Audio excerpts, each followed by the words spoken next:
మరి నీ జీవితంలో, నీ కుటుంబంలో దేవుణ్ణి రుచి చూసిన అనుభవాలు ఏమైనా ఉన్నాయా? ఆశ ఏంటంటే సహవాసం ఉన్న ప్రతి కుటుంబము, సహవాసానికి అప్పగించిన ప్రతి ప్రాంతము ధన్యకరమైన కుటుంబం గాను, ధన్యకరమైన ప్రాంతం గాను మార్చబడాలని నా హృదయాభిలాష ఉంది.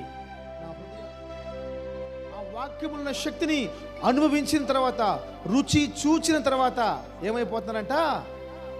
తప్పిపోతూ ఆ దేవుని కుమారుని చేస్తున్నాడు, బాహ్వాటంగా లైబ్రరీలో గడియ స్తంభంలో సిలువేస్తూ ఉన్నారంట.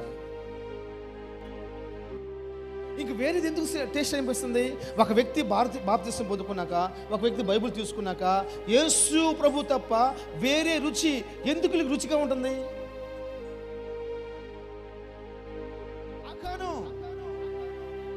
దేవుని కంటే, దేవుని సంఘం కంటే, దేవుని ప్రజల కంటే, దేవుని నిబంధన కంటే, దేవుని కట్టడి కంటే ఆ వెండి మీద నీకు ఆశ పెరిగిపోయిందా? దేవుని రుచి కంటే ఆ వెండి మీద ఉన్న రుచి ఎక్కువైపోయిందా? ఆ బంగారం రుచి ఎక్కువైపోయిందా? ఆ షినారు వస్త్రం రుచి ఎక్కువైపోయిందా? ఏమన్నాడు? నువ్వు ఇప్పుడు దాకా ఏం చేస్తావు నాకు అనవసరం, ఇప్పటి వరకు నువ్వు ఎలా తిరిగావు నాకు అనవసరం, నా రుచి చూసిన తర్వాత ఆ రుచిలోనే జీవించు. నా రుచి చూసిన తర్వాత ఆ రుచిలో జీవించు, ఇక పాపం చేయొద్దు. ఒక్క మాట వెనుదిరిగి చూడొద్దని చెప్పేసి అంటే లోతు ఇద్దరు కుమార్తెలు చూడలేదండి. దేవుని మాటకి అంత లోబడిపోయావే, ఇక్కడికి రాగానే ఆ పరిశుద్ధ దేవుని యొక్క మాట ఏమైపోయింది? చర్చిలో కూర్చున్నప్పుడు ఇంత బుద్ధిమంతురాలు ఉన్నావు కదమ్మా, చర్చి నుంచి బయటికి పోయినాక తాగుబోతులు మాట్లాడుతున్నప్పుడు, లోకాస్తులు మాట్లాడుతున్నప్పుడు నీ నోరు ఎందుకని లెగుస్తూ ఉంది? నీ ఆశీర్వాదం నీ బిడ్డల మీద పోయింది అనుకుంటున్నావేమో. నువ్వు చేస్తున్న పాపం పడిపోయింది. ఎవరి కోసమైతే రాత్రనక పగలనక కష్టపడుతూ ఉన్నావో, కడుపు కాల్చుకుంటున్నావో, ఉపవాసాలు ఉంటూ ఉన్నావో, ఏదో తెలుసు. పిల్లలు పుట్టక ముందు, పిల్లలు పుట్టినాకున్న సంతోషం పిల్లలు పెరిగినాకున్నా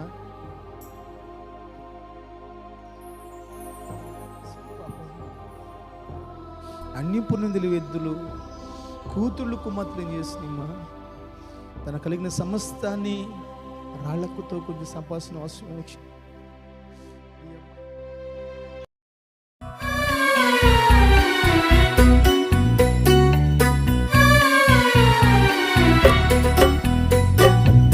పదములు చాలవే స్తుతించుటకు, వరమై దొరికిన దేవుడవు.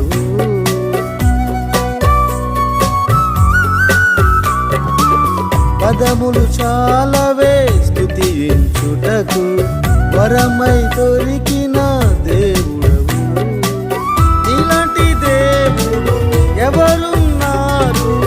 నా జీవితానికే చాలిన వాడవు. ఇలాంటి దేవుడు ఎవరున్నారు? నా జీవితానికే చాలిన వాడవు.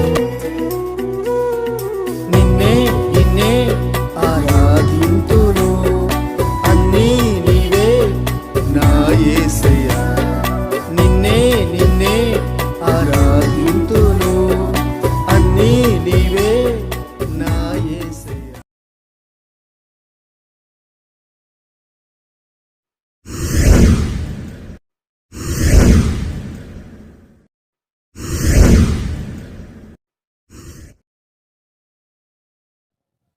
మన ప్రభువును రక్షకుడైన యేసుక్రీస్తు వారి శ్రేష్టమైన నామములో ఈ పునరుద్ధానపు ఆరాధన కూడి వచ్చిన మీ అందరికి కూడా నా హృదయపూర్వకమైన తెలియజేస్తున్నాను. దేవుడు మీ అందరిని దీవించును గాక. ఒక చిన్న వాక్యాన్ని మనం ధ్యానం చేసుకుందాం. బైబిల్ తెరిచి హెబ్రీయులకు రాసిన పత్రిక 6వ అధ్యాయము 5-6 వాక్యాలు చదువుకుందాం. హెబ్రీయులకు రాసిన పత్రిక, దాన్ని చదివే ముందు కీర్తన గ్రంథము 34వ కీర్తన 8వ వాక్యం చదువుకుందాం. కీర్తన గ్రంథము, యెహోవా ఉత్తముడని రుచి చూచి తెలుసుకోండి, ఆయనను ఆశ్రయించున్నాడు ధన్యుడు. చాలమ్మా, తర్వాత చదువుకుందాం బైబిల్ పత్రిక. చిన్న ప్రార్థన చేసుకుందాం. మహాపరిశుద్ధుడైన తండ్రి, ప్రేమ నమ్మకం కలిగిన మా దేవ, ఈ వాక్యాన్ని దానం చేయబోచుండగా నీ కృప కలిగిన మాటలు నా నోటికి అందించండి. వాక్యమునకు వ్యతిరేకంగా పనిచేస్తున్న ప్రతి దురాత్మ అంధకార శక్తులను బంధించమని,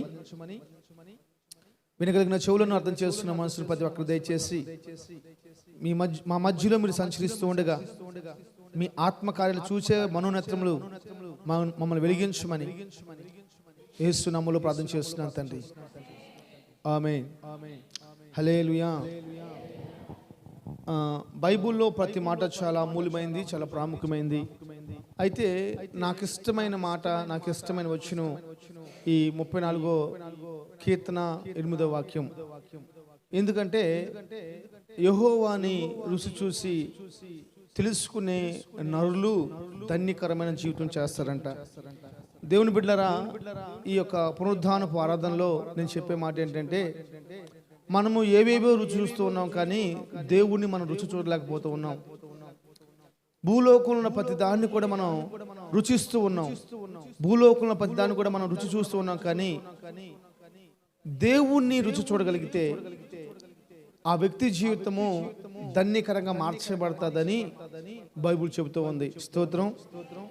నిజంగా కదా, ఒక వ్యక్తి జీవితం ధన్యకరంగా మార్చబడాలి అంటే యేసు ప్రభుని రుచి చూడాలి, యేసు ప్రభు కార్యాలను అనుభవించాలి. ఆయన ఎప్పుడు కూడా సంసిద్ధంగా ఉన్నాడు తనను తాను గణపరచుకోవడం కోసం. తనను తాను గణపరచుకోవడానికి ఆయన ఎప్పుడు సిద్ధంగానే ఉన్నాడు అనమాట. ఆయన మనం అడుగుచూ ఉండగానే దేవుడు తన కార్యములు వేగరమే జరిగిస్తాడంట. స్తోత్రం.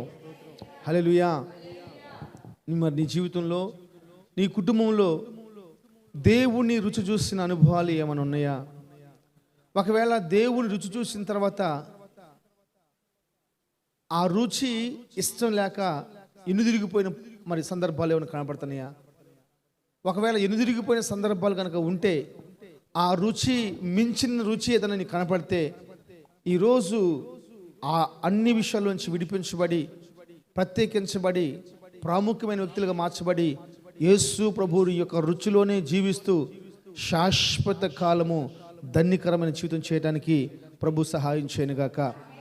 ఎక్కువ సమయం మాట్లాడటానికి సమయం లేదు. ఆల్రెడీ మీకు ఇప్పటికే చాలా విలువైన మాటలు నేను విన్నారని నమ్ముతూ ఉన్నాను. అయితే ఈరోజు పాటించబడుతున్నటువంటి వాక్యము ఒకవేళ మీ హృదయాలకి తాకినట్లయితే కన్నీరు కార్చి ఏడవండి. ఒకవేళ ఎవరు కూడా మీ మనసులో నొచ్చుకోవద్దు, ఎందుకంటే నేను వాక్యం చెబుతూ ఉన్నాను. మీకు అది మీ జీవితానికి అవసరం అనుకుంటే ఆ జీవితాన్ని తీసుకొని ఆ వాక్యానుసారంగా మార్చుకోండి. హల్లెలూయా. తప్పు చేసేవాడు మనిషి, ఆ తప్పును సర్దిద్దుకునేవాడే మహనీయుడు, మహానుభావుడిగా మార్చబడతాడు. స్తోత్రం. అది రాంబాబు అయినా, కూర్చొని ఉంటున్న మీరైనా. హల్లెలూయా. కాబట్టి ఈ వాక్యం చాలా మందికి అవసరం. పరిశుద్ధాత్మ దేవుడు నాకు జ్ఞాపకం చేస్తాడు కాబట్టి నేను మీకు చెప్పాలని ఆశపడుతున్నాను. నా ఆశ ఏంటంటే, సహవాసం ఉన్న ప్రతి కుటుంబము, సహవాసానికి అప్పగించిన ప్రతి ప్రాంతము ధన్యకరమైన కుటుంబం గాను, ధన్యకరమైన ప్రాంతం గాను మార్చబడాలని నా హృదయాభిలాష ఉంది. నా హృదయాభిలాషను ప్రభు తీర్చునుగాక. ఆమేన్. దేవుని రుచి చూసే మనసును ప్రభు మీకు దయచేయనుగాక. దేవునికి రుచి తప్ప భూప్రపంచంలో ఏది మనకు రుచిగా అనిపించకూడదు. హల్లెలూయా. ఒక చదవండి, ఎబ్రీయులకు రాసిన పత్రిక 6వ అధ్యాయము 5-6 వచనాలు చదవండి.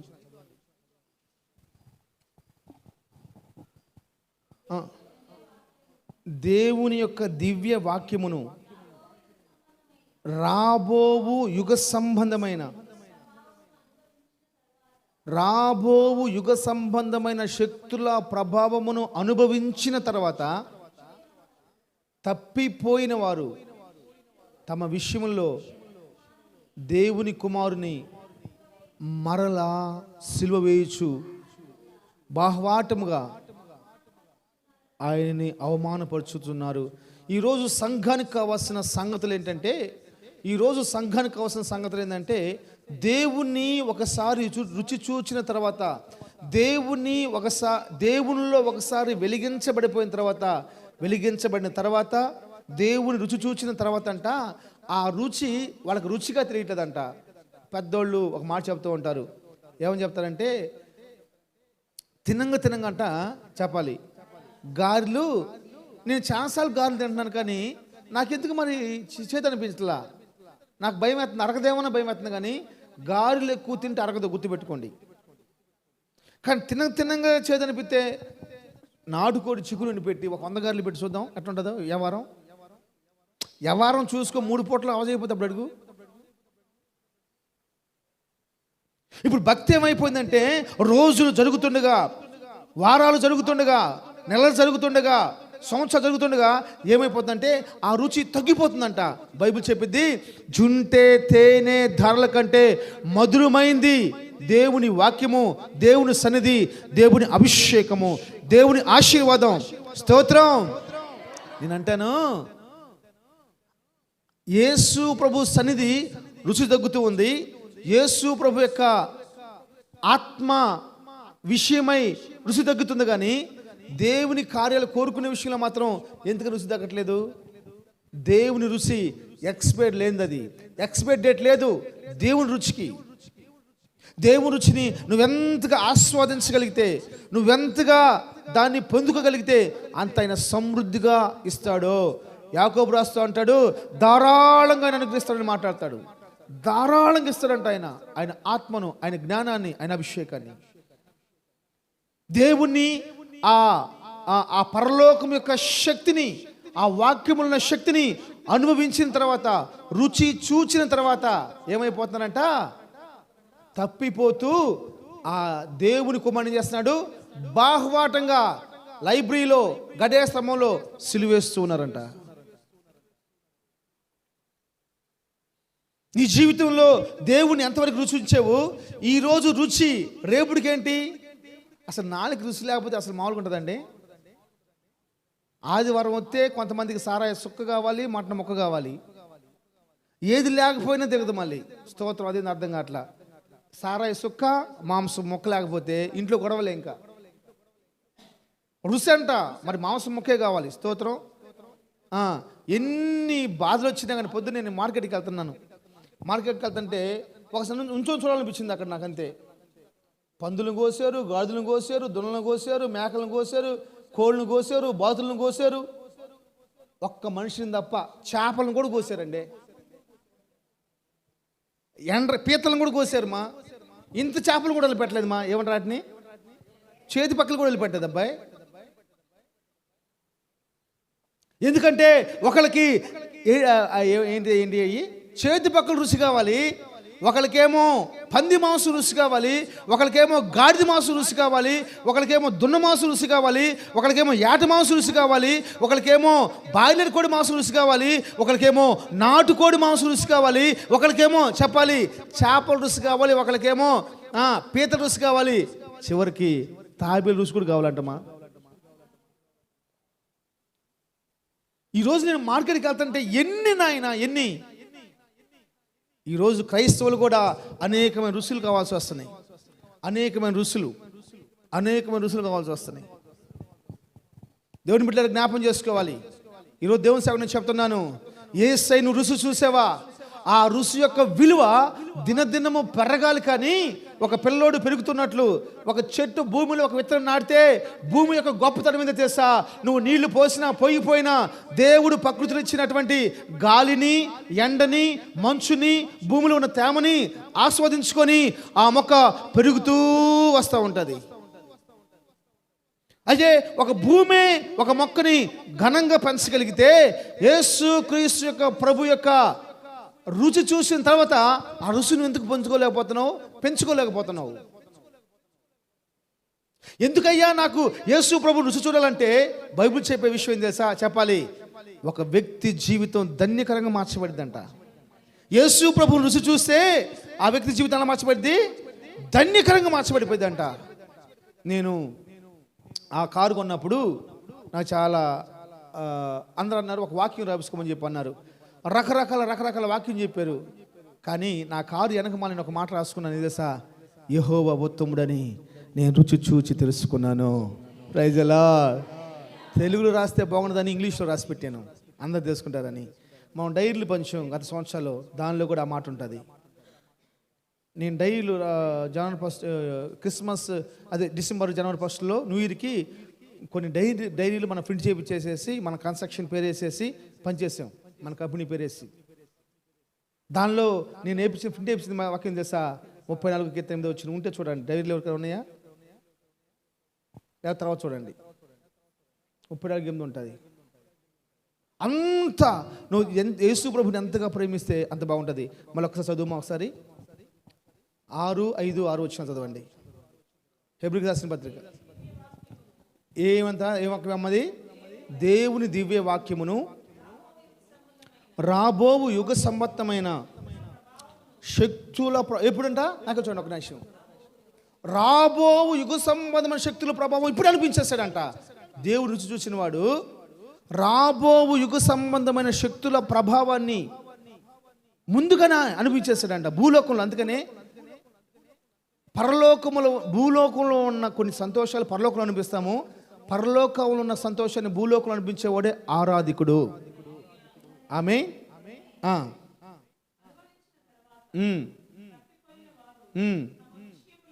అసలు ఎందుకు తప్పిపోయారు అర్థం కావట్లా. ఇంక వేరేది ఎందుకు టేస్ట్ అనిపిస్తుంది? ఒక వ్యక్తి బాప్తిసం పొందుకున్నాక, ఒక వ్యక్తి బైబిల్ తీసుకున్నాక యేసు ప్రభు తప్ప వేరే రుచి ఎందుకు రుచిగా ఉంటుంది? ఎందుకు రుచిగా ఉంటుందమ్మా? సింగమ్మ గారండి, నీ జీవితంలోకి అంటే అర్థం ఏంటంటే నువ్వు ఇంకా రుచి చూడలేదు. బైబిల్ పట్టుకొని చర్చిలో కూర్చున్నావు, కుర్చీలో కూర్చున్నావు, ఫ్యాన్ కింద కూర్చున్నావు, ఏసీ రూమ్లో ఉన్నావు, కానీ యేసు ప్రభు యొక్క రుచి ఇంకా నీ మనసుకు తగల్లా, నీ హృదయానికి తగల్లా. యేసు క్రీస్తు యొక్క మనసు రుచి తగిలిందనుకో చెప్పాలి, బతుకుడు క్రీస్తే చావైతే లాభాన్ని పాట పాడతావు. నేను ఈరోజు యేసు ప్రభు రుచి చూసి వెనకెళ్ళిపోయిన ఒక 3 వ్యక్తులు జ్ఞాపకం చేసేసి నేను మీకోసం ప్రార్థన చేస్తాను. బైబిల్ తెరిచి యెహోషువ గ్రంథము 7వ అధ్యాయము 16వ వాక్యం చదువుకుందాం. బైబిల్ తెరవండి. యెహోషువ గ్రంథం 7వ అధ్యాయం 16వ వాక్యం. కాబట్టి యెహోషువ ఉదయమున లేచి ఇజ్రాయేలీలను వారి గోత్రముల వారిని వరుసను బట్టి దగ్గరికి రప్పించినప్పుడు యూదా గోత్రము ఏం చేద్దంట? అందరూ చెప్పండి. యూదా గోత్రం పట్టబడిందంట. ఎన్ని గోత్రాలు ఉన్నాయి ఇజ్రాయేల్కి? చెప్పాలి, ఎన్ని గోత్రాల అబ్బాయి? యూదా ఇజ్రాయేల్కి 12 గోత్రాలు ఉన్నాయి. ఈ 12 గోత్రికుల ప్రజలు ఎక్కడి నుంచి బయలుదేరారు? ఐగుప్తు నుంచి బయలుదేరారు. ఐగుప్తులో నుంచి బయలుదేరి వచ్చిన తర్వాత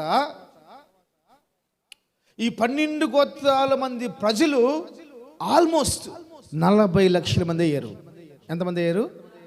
ఈ 40 లక్షల మంది అయినాక దేవుడు అనేకమైన అద్భుతాలు, ఆశ్చర్యకార్యాలు వారి మధ్యలో జరిగించుకుంటూ వాళ్ళు వస్తూ ఉన్నారు. వస్తున్న సమయంలో హాయి అనే ఒక ప్రాంతంకి వచ్చారన్నమాట. హాయి అమ్మోనీయులు నివసిస్తున్నటువంటి ప్రాంతం అది.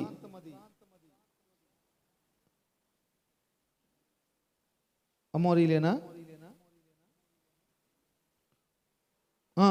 అమ్మోరీలు నివసిస్తున్నటువంటి ప్రాంతం ఈ హాయి ప్రాంతం.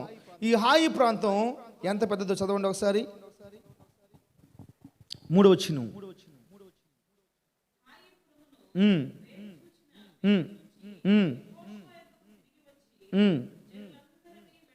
జనులందరూ నువ్వు వెళ్ళనివ్వదు యెహోషువ.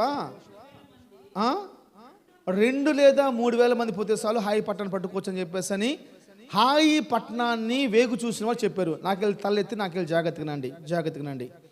ఎప్పుడైతే వీళ్ళు హాయి పట్టణానికి వెళ్ళిపోయారో, వేగు చూసారో, ఆ వేగు చూసిన వారు వచ్చేసేసి యెహోషువతో మాట్లాడుతున్నారు. యెహోషువ, మేము చూసి వచ్చాము, అయితే అది చాలా చిన్న పట్టణమే, జనులందరూ పంపించొద్దు, లక్షల మంది ఉన్నారు మన కాడ, పంపించొద్దు, వాళ్ళు అలసిపోతారు. ఒక 2,000 మందిని కానీ 3,000 మందిని పంపిస్తే దానిపైన విజయం పొందుకోవచ్చు అని చెప్పేసి అన్నప్పుడు ఆ 2,000 మంది 3,000 మంది యుద్ధానికి పోయారు. యుద్ధానికి పోగానే 4వ వచనం, 5వ వచనం, హాయి వారు అభిషేకించబడినటువంటి 36 మందిని చంపేశారంట. ఎంతమందినమ్మా?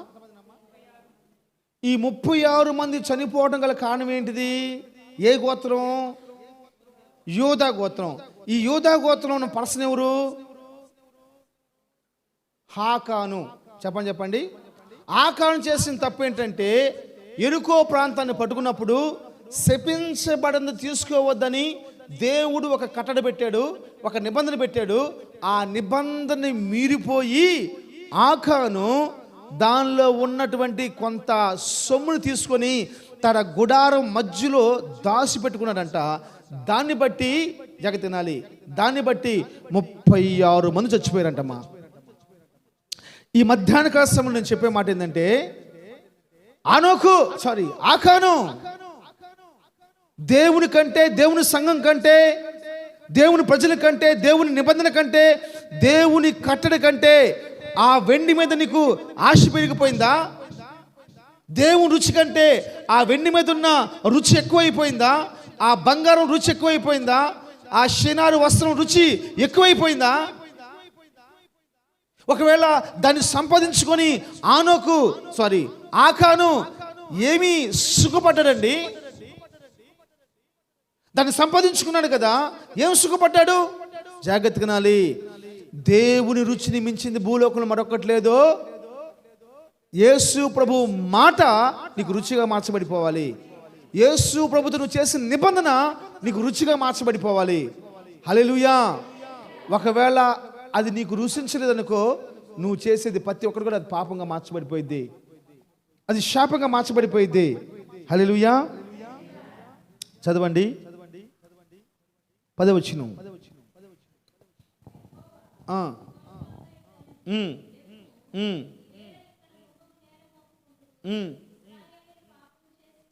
ఏం చేశారంటమ్మా? ఎవరు? ఇజ్రాయెల్ పాపం చేశారా? ఇజ్రాయెల్ పాపం చేశారంటమ్మా. అంత ఉంచండి. 19వ వచనం.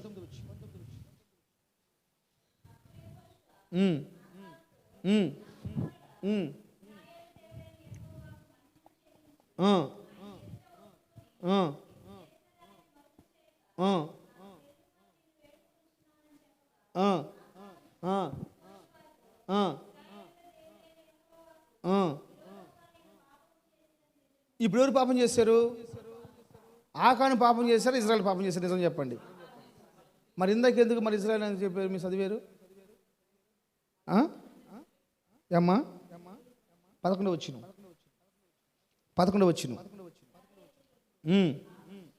మళ్ళీ అదే చదువుతారు ఏంది వీళ్ళు?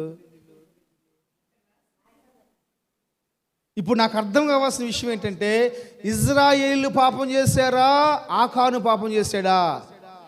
కుటుంబంలో నువ్వు ఒక్కడో పాపం చేస్తే నీ కుటుంబం మొత్తం పాపమే. దానికోసం నేను చెప్తున్నాను. కుటుంబంలో నేను పాపం చేస్తే నా కుటుంబీకులందరూ కూడా పాపమే. గుర్తుపెట్టుకోండి మాట చెప్తాను. ఏందో తెలుసా? నాకు 4 కూతుళ్ళు ఉన్నారు అనుకో, నాకు 4 పిల్లలు ఉన్నారు అనుకో. చిన్నవాడు పాపం చేస్తే కుటుంబానికి శాపం రాకపోవచ్చు, లేకపోతే 3వ వాడు పాపం చేస్తే శాపం రాకపోవచ్చు, 2వ వాడు పాపం చేస్తే శాపం రాకపోవచ్చు, 1వ వాడు పాపం చేస్తే శాపం రాకపోవచ్చు. కుటుంబాన్ని నడిపిస్తున్న వాడు పాపం చేస్తే కంపల్సరీ శాపం వచ్చింది. కుటుంబాన్ని నడిపిస్తున్న ఆడది పాపం చేస్తే కంపల్సరీ శాపం వచ్చింది. నేను చెప్తున్న మాట కాదు, బైబిల్ చెప్తున్న మాట. నేను రాత్రి దొరకత చెప్పిన ఒక మాట. మనం ఎటుపోయినా ఏం కాదు, జాగ్రత్త తినాలి. మన బిడ్డలు మాత్రం సౌఖ్యంగా ఉండాలి. ఆమేన్. దేవుని మందిరంలో పచ్చని ఒలీవ మొక్కలాగా పెరగాలి వాళ్ళు, అంతే. స్తోత్రం. యేసై రుచి నుంచి తప్పించిపోకూడదు వాళ్ళు, యేసు నామములో. హల్లెలూయా. నేను అంటాను, ఈ ఆకాను ఒక్కడు తప్పు చేస్తే నా దేవుడిని చెప్తాను తెలుసా, రేయ్ నీ కుటుంబం మొత్తం పాపం చేస్తుంది.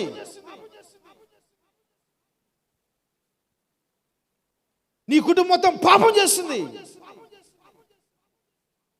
బైబిల్ చెప్తుందండి 11వ వచనంలో, ఇజ్రాయేలు పాపం చేశారు, నా నిబంధన మీరిపోయిన వాళ్ళు. విషయం నా బైబిల్ రాసిన మాట తెలుసా, ఆకాను పాపం చేయగానే, చదువుమా 11వ వచనం.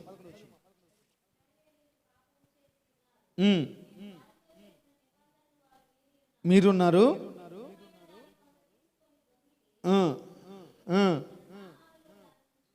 మొత్తం చెప్తున్నాడు ప్రభు. ఇప్పుడు అందరిని పోగు చేయమన్నాడు. కాబట్టి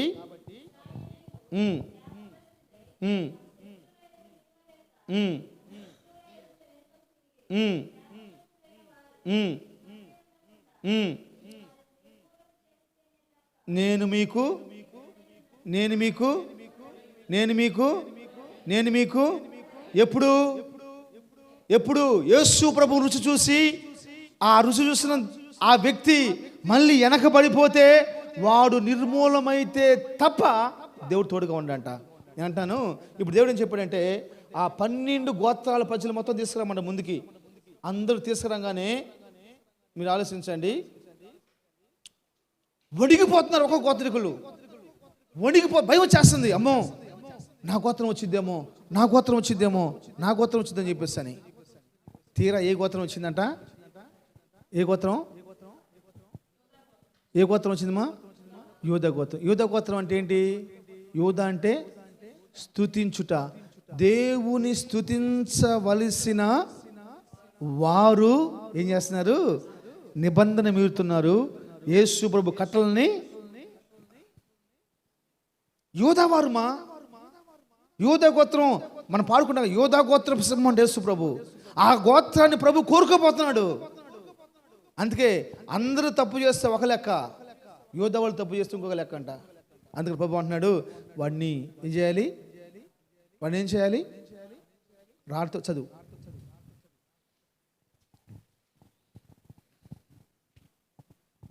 24 వచ్చింది.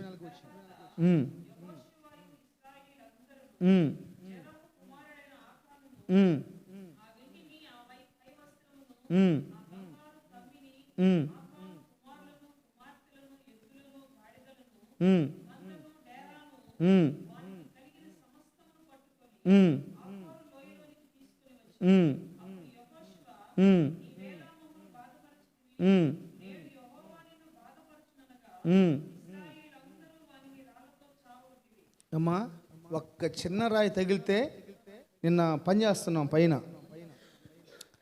మొత్తం పని చేస్తుంది, ఏమేమో క్లీన్ చేస్తూ ఉంది. నేను అక్కడ పైన పని చేస్తూ ఉన్నాం. మా విశ్వాసం వచ్చింది పైకి వచ్చేసేసి గురి కూర్చుంటలా. నన్ను కింద కూర్చొని ఆడుకోమని చెప్పాను. నేను కూర్చొని ఫోన్ మాట్లాడుతున్నాను. కింద కూర్చొని ఆడుకోమంటే ఎక్కడ కూర్చుంది తెలుసా? కంకర్రాల కొట్టకాడ కూర్చుంది. కంకర్రాల కొట్టకాడ కూర్చొని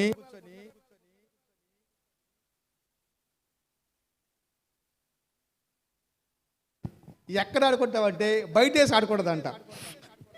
అమ్మ నీకు దండం పెడతాను తల్లి, ఎవరి మీద నాకు రాయి మీద పడింది అనుకో, పైనుంచి వాళ్ళు గుండు పగిద్ది, పోలీస్ స్టేషన్ చుట్టూ గొడవల చుట్టూ మేము తిరగలేము తల్లి, గమ్మును కూర్చో. అవి కింద పడేసి ఆడుకునే రాళ్ళు కాదు, పైన పడేసి ఆడుకునే రాళ్ళమ్మా, ఇట్ట పెట్టుకో కావాలంటే అని చెప్పేసాను. నన్ను ఈ ఆట బాగలేదంట, పైనుంచి వేసి ఆట బాగుంటుందంట. ఆ అమ్మాయి మాటలకి ఏం చేయాలి అర్థం కావట్లా. స్తోత్రం. షీనారు వస్త్రం తీసుకున్నాడు, వెండి తీసుకున్నాడు, బంగారం తీసుకున్నాడు. నేనంటాను దేవుని కంటే అది ఇష్టమైపోయిందా? నేనంటాను పాలు తేనెలు ప్రవహించే దేశం కోసం నువ్వు ప్రయాణం చేస్తున్నావమ్మా. పాలు తేనెలు ప్రవహించే దేశం కోసం నువ్వు సిద్ధపడబడ్డావు. 40 సంవత్సరములు పగలు మేఘస్తంభం గాను, రాత్రి అగ్నిస్తంభం గాను ప్రభు నీకు తోడుగా నడిపించాడు కదా. మాంసం అడిగితే మాంసం పెట్టాడు కదా. నీళ్ళు అడిగితే 500 అడుగులు లోతు బోరేసినాక నీళ్ళు పడవు. అలాంటి పరిస్థితుల్లో బండను చిచ్చి దాహం తీర్చాడు కదమ్మా. అలాంటి దేవుణ్ణి నువ్వు రుచి చూసి, అలాంటి నీళ్లు తాగి, ఆకాశపు పరిశుద్ధ దేవతలు తిన్న ఆహారం నువ్వు తిని, దేవుని మాటకి దేవుణ్ణి ఆ రుచి నుంచి తప్పుకొని పోవటం గల కారణం ఏంటి?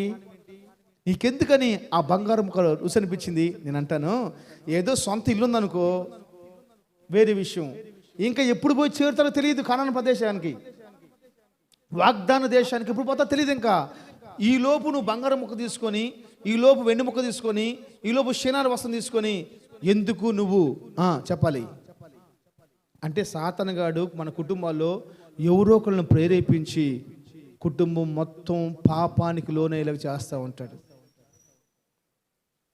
కుటుంబం మొత్తాన్ని పాపానికి లోనయ్యేలాగా చేస్తూ ఉంటాడు. హల్లెలూయా. నిజం చెప్తున్నాను దేవుని బిడ్డలారా, బంగారం కానీ, వస్త్రాలు కానీ, వెండి కానీ నీకు రుచిగా ఉండకూడదు. స్తోత్రం. యేసయ్యే నీకు రుచిగా ఉండాలి. ఆమేన్. హల్లెలూయా. తండ్రి మాట వినక దూరదేశమెళ్ళిన, ఆస్తినంత అక్రమముగా వ్యర్థమే చేసిన, మనసు మార్చుకొని తండ్రి ఇంటికొచ్చిన, లోపములెంచని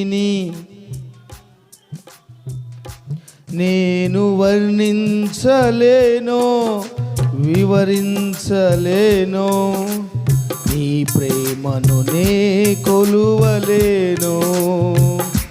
నేను వర్ణించలేనో వివరించలేనో, నీ ప్రేమను వెలకట్టలేనో. రుచి చూచి ఎరిగితినయ్యా, ఉత్తముడవని రక్షకా యేసయ్యా. రుచి చూచి ఎరిగితినయ్యా, ఉత్తముడవని రక్షకా యేసయ్యా. నీతిమంతులు 7 మార్లు పడినను సాతానుకు చోటివ్వక లేవనెత్తగలవు. నీతిమంతులు 7 మార్లు పడినను సాతానుకు చోటివ్వక లేవనెత్తగలవు. మరణము వరకు నన్ను నీ త్రోవలో ఆదరించి నడిపిన నీ దయా ఓర్పును నేను వర్ణించలేను వివరించలేను. నీ రుణమును నే తీర్చలేను. రుచి చూచి ఉత్తముడవని రక్షకా యేసయ్యా. హల్లెలూయా. నేను అడుగుతున్నాను ఈ మధ్యాహ్న సమయంలో, దేవుని రుచి ఎంతవరకు నువ్వు అనుభవించగలుగుతున్నావు? ఆయన ఉత్తముడని చెప్పగలుగుతున్నావా? ఆయన నీతిమంతుల్ని సాతానుకు అప్పగించడం. Praise the Lord. వ్యభిచారులకు ఎంచని దేవుడు. నా దేవుని గుణం తెలుసుమా? నా దేవుడు అంటాడంటే ఏమంటాడు? వ్యభిచారంలో పట్టబడిందంట. యోహాను సువార్త 8వ అధ్యాయంలో ఒక స్త్రీ, అందరూ ఆమెను ఏం చేస్తున్నారు? రాళ్లతో కొడుతున్నారంట. రాళ్ళతో కొడుతున్నప్పుడు ఒక గీత గీసేసి, మీలో పాపం చేయని వాడెవడో మొట్టమొదట రాయేయమంటే పెద్దల మొదలు చిన్నల మొదలుకొని పెద్దల వరకు అందరూ వెళ్ళిపోయారంట. ఇప్పుడు ప్రభు అంటాడు, ఏయ్ నిద్ర మొహం దానా, మీ అమ్మలు ఎందుకన్నారు నిన్ను? నీకు బుద్ధుందా? నీకు సిగ్గుందా? ఎందుకు వ్యభిచారం చేసావు అని మాట్లాడా? ఏం చెప్పాడు? అది ఏమన్నాడు? నువ్వు ఇప్పుడు దాకా ఏం చేస్తావు నాకు అనవసరం, ఇప్పటి వరకు నువ్వు ఎలా తిరిగావు నాకు అనవసరం. నా రుచి చూసిన తర్వాత ఆ రుచిలోనే జీవించు. నా రుచి చూసిన తర్వాత ఆ రుచిలో జీవించు. ఇక పాపం చేయొద్దు. ఒక్క మాట మాట్లాడేది మరి నా దేవుడు. నువ్వు ఎలా చేసావు, ఎందుకు చేసావు, కారణలేంది, భూ కోసం చేసావా, దేనికోసం చేసావా? నథింగ్. ఇప్పుడు వరకు నీ బ్రతుకు ఎలా ఉందో తెలీదు. నా మధ్యలోకి వచ్చావు, నా సన్నిధి కోరావు, నా సహాయం కావాలని అడిగావు, నా రుచి తెలుసుకుని వచ్చావు. కాబట్టి నువ్వేం చేయాలి తెలుసా? ఇక లోకాన్ని నువ్వు రుచించొద్దు, లోక స్నేహాన్ని నువ్వు రుచించొద్దు. నువ్వు దీవించబడాలా? డబ్బుని రుచించొద్దు, దేవుని రుచించు. దేవుడే నీ కాడికి డబ్బుని తీసుకొస్తాడు. హల్లెలూయా. అనేక మంది స్థిరపరచబడ్డ తర్వాత, ఆశీర్వదించబడ్డ తర్వాత తప్పిపోతున్నారు. నువ్వు ఆకాను వలె ఉండొద్దు. ఒకసారి ఆ మాట చదువు. 24 వచ్చింది చదువు ఒకసారి. 24 తరువాత యెహోషువయు ఇశ్రాయేలు అందరును జేరాహు కుమారుడైన ఆకానును, ఆ వెండిని, ఆ పైవస్త్రమును, ఆ బంగారు కమ్మిని, ఆకాను, జాగ్రత్తగా అండి, ఆకారు కుమారులను కుమార్తెలను ఎద్దులను గాడిదలను మందను డేరాను వానికి కలిగిన సమస్తమును పట్టుకొని ఆకోరు లోయలో తీసుకొని పోయి రాళ్ళతో కొట్టి కాల్చి బూడి చేశారంటమ్మా. నేను అంటున్నాను తల్లి, ఆకాను చేసిన తప్పుకి జోసఫ్ ఎద్దులు ఏం చేసినాయమ్మా, వాళ్ళ బిడ్డలు ఏం చేశారమ్మా, వాళ్ళ కుమార్తెలు ఏం చేశారమ్మా, వాళ్ళ డేరా ఏం చేసింది తల్లి? ఎంత ఘోరం కదా. ఈరోజు దేవుడి మహిమ తెలియట్లా. దేవుడు మౌనంగా ఉంటే చేతకానవాడు అనుకుంటున్నారు మీరు. ఎవరిష్టానుసారంగా వాడు తిరుగుతూ, ఎవరిష్టానుసారంగా వాళ్ళు జీవిస్తూ దేవుడు చేతకాని వాడు, చూడని వాడు అనుకుంటున్నారేమో. జాగ్రత్త, ప్రభు సమయం కోసం ఎదురు చూస్తూ ఉన్నాడు. ప్రభు నీకు ఇచ్చిన సంవత్సరాలు మొత్తం నువ్వు ఎలా చేస్తావో నాకు తెలియదు. నువ్వు డబ్బుని ప్రేమిస్తావా, లోకాన్ని ప్రేమిస్తావా, బంగారాన్ని ప్రేమిస్తావా, సుఖాన్ని ప్రేమిస్తావా, రుచిని ప్రేమిస్తావా నాకు తెలియదు. కానీ ఒకరోజు ప్రభు అడుగుతాడు, నా రుచి నీకు నచ్చలేదని అడుగుతాడు. ఏం చెప్పగలగాలి? స్తోత్రం. ఆకాను వలె రుచి చూసిన తర్వాత, దేవుని కార్యాలు మొత్తం రుచి చూసిన తర్వాత తిరిగి వెనుదిరిగిపోయిన ఆరిపోయిన ఆకాను లాంటి ఆత్మ, ఆకాను లాంటి మనుషులు సహవాసంలోనూ సహవాసుల కుటుంబాల్లోనూ నిర్మూలమైపోయి పరిపూర్ణంగా యేసు ప్రభు రుచి నెరిగిన వారిగా మార్చబడుదురుగాక. ఆమేన్, ఆమేన్. రైట్. నెంబర్ 2, ఆదికాండం 19వ అధ్యాయం. త్వరగా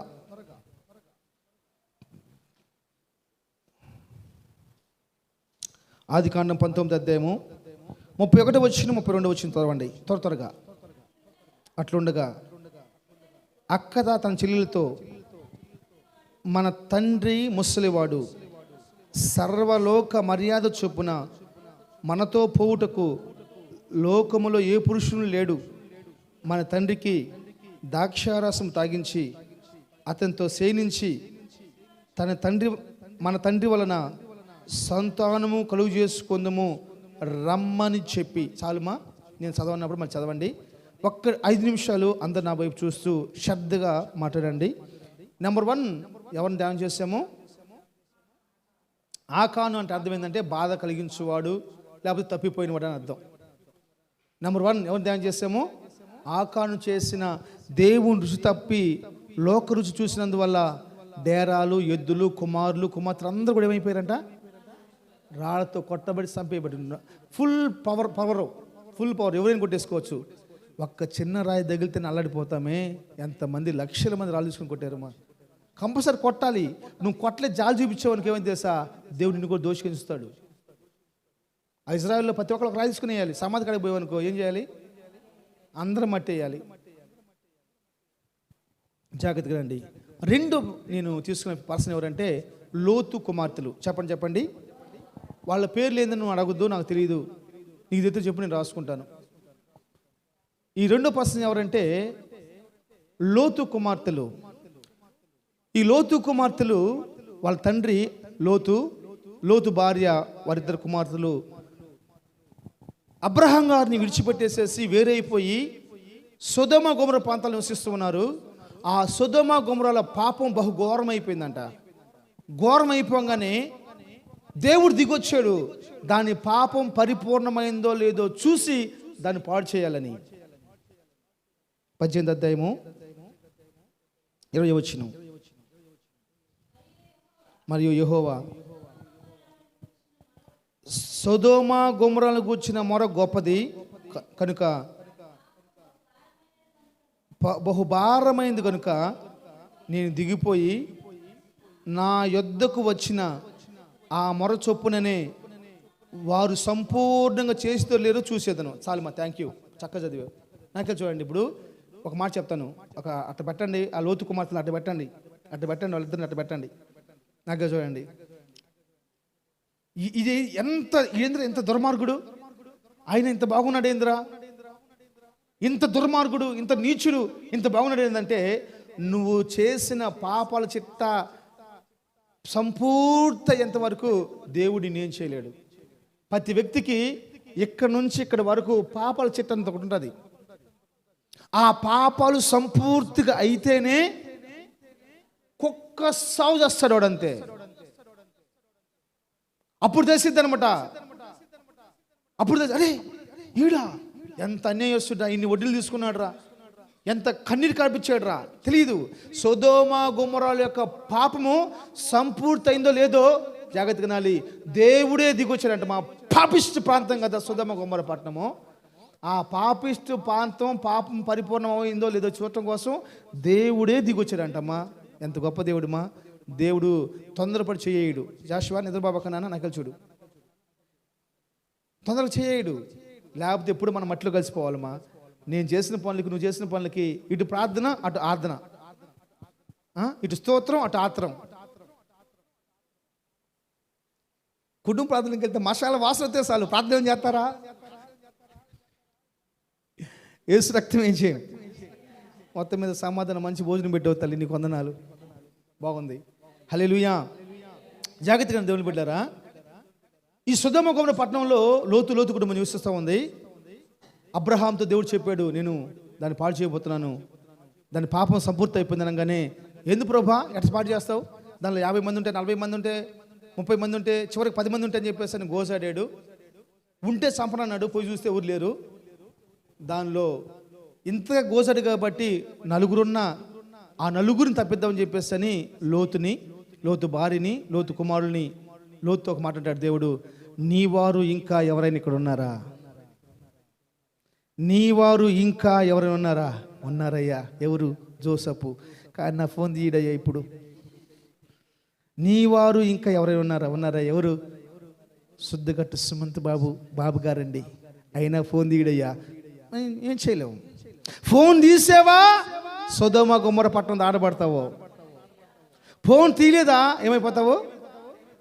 నేను సైలెంట్లో పెట్టాను, నువ్వు సైలెంట్లో పెట్టు, గీలెంట్లో పెట్టు. ఎందుకు ఇంకా తీసుకుని పొమ్మన్నాడు. ఎవరు లేరు, ఎవరు రాలేదు.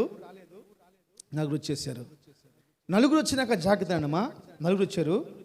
వచ్చినాక ఒక ప్రాంతానికి వచ్చేసారు. వీళ్ళు సోయారులో ఉన్న ఒక ప్రాంతానికి వచ్చేసారు. ఆ ప్రాంతంలోకి వచ్చినాక వాళ్ళ అక్క చెల్లితో మాట్లాడుతుంది. ఏమని మాట్లాడుతుంది తెలుసా? ఇదిగో మా నాన్న ఏమైపోయాడంట? ముసలుడైపోయాడు. మా నాన్న ముసలుడైపోయాడు, పెళ్లి చేయలేకపోతున్నాడు. ఏంది మా పరిస్థితిని ఆలోచించట్లా. మా నాన్న ముసలుడైపోయాడు కాబట్టి ఆ ముసలోడితో మనం కాపురం చేసి పిల్లలకి అందామని చెప్పేసి ఆశపడుతుంది. నా అంటానమ్మా, దేవుడు నీ జీవితంలో నీ మేలు చేశాడు. నువ్వు చూస్తూ ఉండగా సొదొమ ప్రాంతం మొత్తం తగలబడిపోయింది, దగ్గ మండబడిపోయింది. దేవుని ప్రేమని వస్తూ స్తుతించుకుంటూ వచ్చావు కదా. బైబిల్ చెప్తున్న మాట ఏం తెలుసా? వెనుదిరిగి చూడొద్దని చెప్పేసి అంటే లోతు 2 కుమార్తెలు చూడలేదండి. దేవుని మాటకి అంత లోబడిపోయావే. ఇక్కడికి రాగానే ఆ పరిశుద్ధ దేవుని యొక్క మాట ఏమైపోయింది? చర్చిలో కూర్చున్నప్పుడు ఇంత బుద్ధిమంతురాలకు ఉన్నావు కదమ్మా. చర్చి నుంచి బయటికి పోయినాక తాగుబోతుడు మాట్లాడుతున్నప్పుడు, లోకాస్తులు మాట్లాడుతున్నప్పుడు నీ నోరు ఎందుకని లెగుస్తూ ఉంది? వాక్యం ఎందుకు నీకు గుర్తుకు రావట్లేదు? నేను ఒక మాట చెప్పమంటావా? నేను ఏడుస్తూనే ఉన్నాను రాత్రి నేను చదువుతున్నప్పుడు. విషయం ఏంటంటే,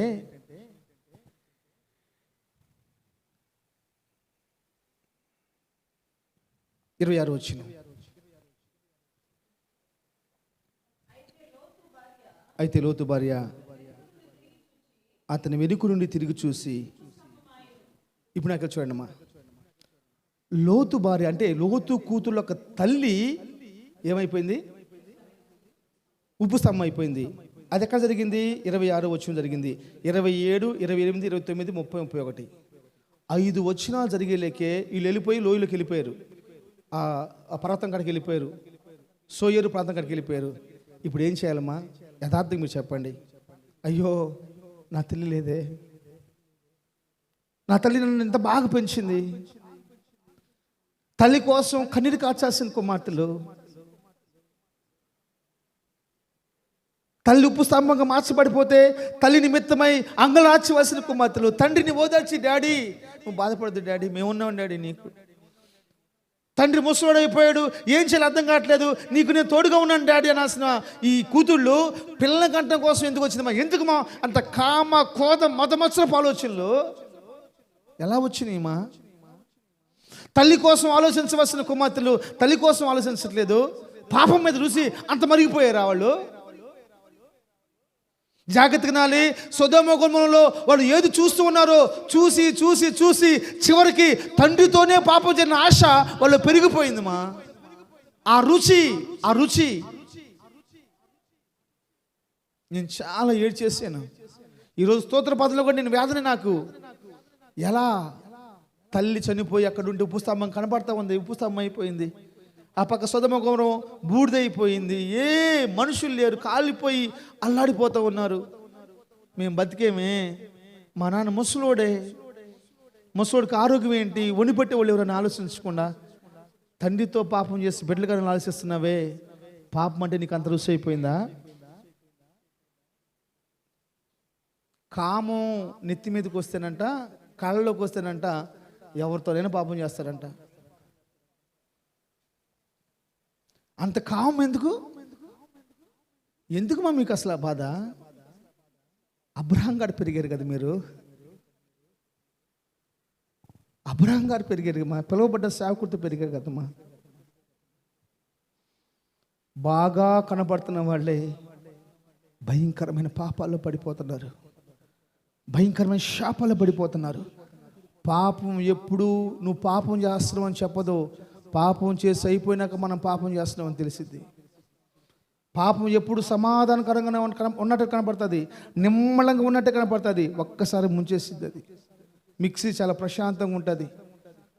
ఆ మిక్సీలో ఒక కొబ్బరి ముక్క చూడు, ఆన్ చేయంతే విత్తిని కళ్ళు మూసుకొని తెసేలకు పీస్ అయిపోయింది. పాపం కూడా అంతే. పాపం చేసి మనం మర్చిపోతే పాపం మనల్ని మర్చిపోదు, మనం చచ్చేంత వరకు మర్చిపోదు. యవనస్తులు జాగ్రత్తగా ఉండాలి, చిన్న బిడ్డలు చాలా జాగ్రత్తగా ఉండాలి. ఒకళ్ళేమో డబ్బును బట్టి దేవుని రుచి మర్చిపోతే, వీళ్ళేమో కామాన్ని బట్టి కోరికలను బట్టి దేవుని రుచిని మర్చిపోతున్నారండి. దేవుని రుచిని మర్చిపోతున్నారు. ఎక్కడున్నాం, ఎలా ఉన్నాం, ఎలా కోల్పోతున్నాం దేవుని రుచిని.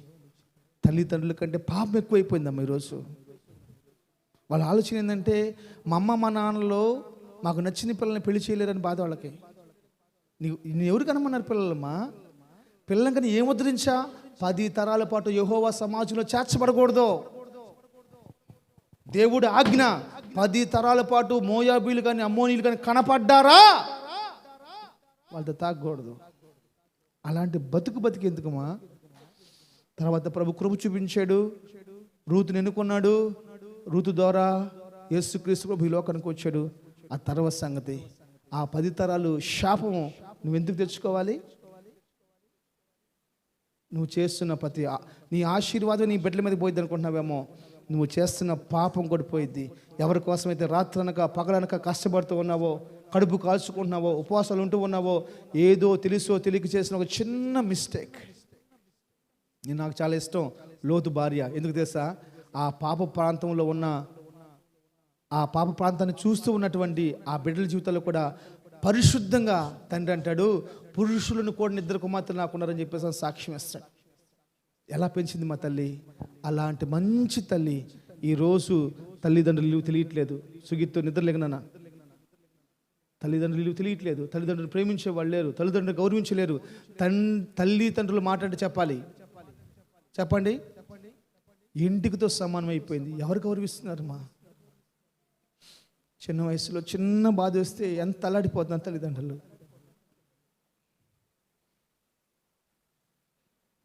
ప్రాణం గుండెలు పగిలిపోతున్నాయి కదా. చిన్న బాధ వస్తే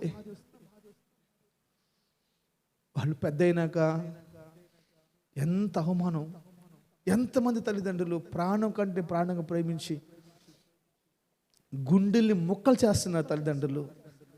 పిల్లలు పుట్టక ముందు, పిల్లలు పుట్టినాకున్న సంతోషం, పిల్లలు పెరిగినాకున్న ఉన్నా ఎన్ని కుటుంబాలు చూపించగలమ్మా? నువ్వు అనుకుంటావు వాళ్ళు చెడిపోయారయ్యా. కాదు, నువ్వు ఎక్కడో చెడిపోయావు కాబట్టి నీ బిడ్డలు చెడిపోయారు. నేను అందుకే ప్రతి నిత్యం ప్రార్థన చేస్తున్నాను, నా ప్రతి పాపాన్ని క్షమించండి. నేను పోయినా పర్వాలేదు, కానీ నా బిడ్డలు నా పాపం ద్వారా వచ్చిన ఆ రుచిని వాళ్ళు అనుభవించి అనేక మందికి శాపంకరంగా మార్చబడకూడదు. డారా ఏం చేసింది మా? ఎద్దులు ఏం చేసింది పాపం? అన్ని పుణ్యులు ఎద్దులు, కూతుళ్ళు కుమార్తెలు ఏం చేసింది మా? తన కలిగిన సమస్తాన్ని రాళ్లకుతో కొంచెం సంపాదించిన అవసరం వచ్చింది. ఈ అమ్మాయి ఏమో అక్కడ తల్లి కనపడతా ఉంది, ఉప్పు స్తంభం అయిపోయి ఏడవలసి రొమ్ము కొట్టుకోసిన వాళ్ళు పోయి ఎలా పాపం చేయాలని ఆలోచిస్తూ ఉన్నారు. అలా ధైర్యం, ఎంత ధైర్యం కావాలి అలా మాట్లాడాలంటే ఎంత ధైర్యం కావాలమ్మా? ఈరోజు నువ్వు జాగ్రత్తగా నాలి. ఎందుకు ప్రేమించలేకపోతే వాళ్ళకి గైడెన్స్ ఇచ్చేవాళ్ళు లేరు. వాళ్ళకి గైడెన్స్ ఇచ్చేవాళ్ళు లేరుమా. ఇది మంచి, ఇది తప్పు అని చెప్పేవాళ్ళు లేరు. ఇది మంచి, ఇది తప్పు అని చెప్పేవాళ్ళు నీకు శత్రువులు అయిపోతున్నారు. నా సంఘం అలా ఉండకూడదు. నా దేవుడు నాకు అప్పగించిన సంఘం, నేను ఏ సంఘంలో పనిచేస్తున్నానో ఆ సహవాసం ఎవరిష్టానుసారంగా వాడుకోవటానికి వీల్లేదు. ఒక అధికారి చేతిలో మనం ఉన్నట్లు దేవుని చేతిలో సేవకులు ఉండగా ఆ సేవకుల మాట ప్రకారం ఎంత కష్టమని వెళ్ళాలంతే. హల్లెలూయా. చెప్పేవాళ్ళు లేరు.